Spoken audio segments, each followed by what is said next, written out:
ও অজ্ঞানতিমিরান্ধস্য জ্ঞানাঞ্জনশ্লাঘ্যা চক্ষুরুন্মিলিতং যেন তস্मै শ্রীগুরবে নমঃ। নমস্কার, স্বাগতম আপনাদের প্রিয় ইউটিউব চ্যানেল ছিনথ্যানে।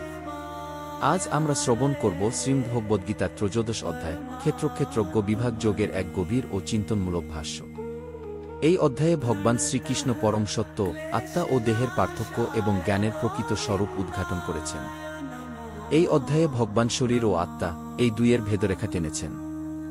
শরীর বা ক্ষেত্র হচ্ছে একটি কার্যক্ষেত্র, যার মধ্যে আত্মা ক্ষেত্রজ্ঞ চেতনসত্তা হিসেবে বাস করে। শুধু এই পার্থক্য অনুধাবন করলেই জীব আত্মবোধের দিকে অগ্রসর হতে পারে।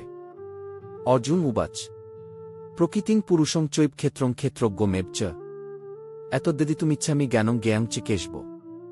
অর্জুন জানতে চাইলেন, এই জগৎ, প্রকৃতি, পুরুষ, আত্মা, ক্ষেত্র, শরীর, ক্ষেত্রজ্ঞ, চেতনসত্তা, জ্ঞান ও জ্ঞানীয় বস্তু কি? এই প্রশ্ন আসলে আমাদের সবার মনেই আসে। আমি কে?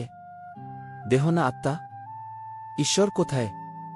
এই প্রশ্নগুলোরই উত্তর মেলে এই অধ্যায়ে। ইদং শরীরং কৌন্তে ক্ষেত্রমিত্য বিধীয়তে এতদ্য ব্যক্তিতং প্রাহুক ক্ষেত্রজ্ঞ ইতি তদ্বিদ। শরীর একটি কর্মক্ষেত্র।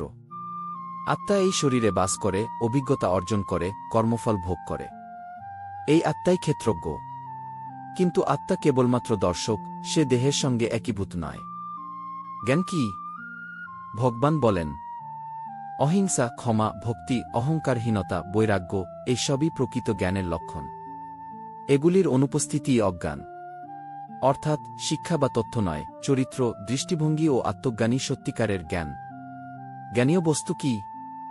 জ্ঞেয়ং যত্তৎ প্রবক্ষ্যামি যজ্ঞাত্মা অমিতমশ্নুতে অনাদিম পরং ব্রহ্মং সত্যন্যাসদুচ্যতে। ভগবান বলেন, সেই ব্রহ্ম বা পরমাত্মা, যিনি অনাদি, সর্বত্র বিরাজমান, যিনি সৎ ও অসৎ উভয়ের মধ্যে, তিনিই জানার উপযুক্ত বস্তু। এই ব্রহ্ম সর্বত্র আছেন, কিন্তু লিপ্ত নন। ক্ষেত্রজ্ঞ এক, কিন্তু প্রত্যেক দেহে পৃথকভাবে অবস্থান করেন।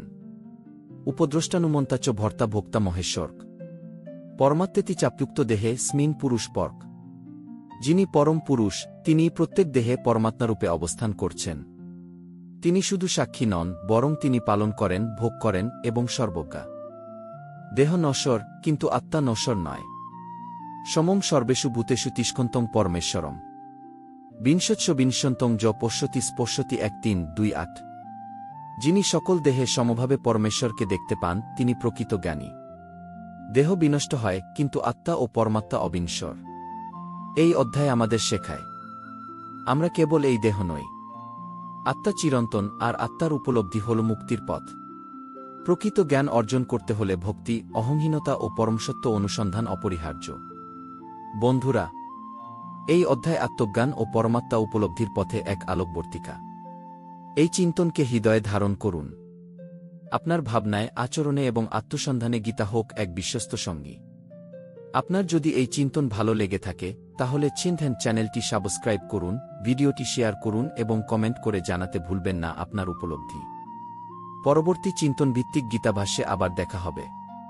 ততদিন পর্যন্ত জ্ঞানপথে থাকুন, শান্ত থাকুন। হরে কৃষ্ণ।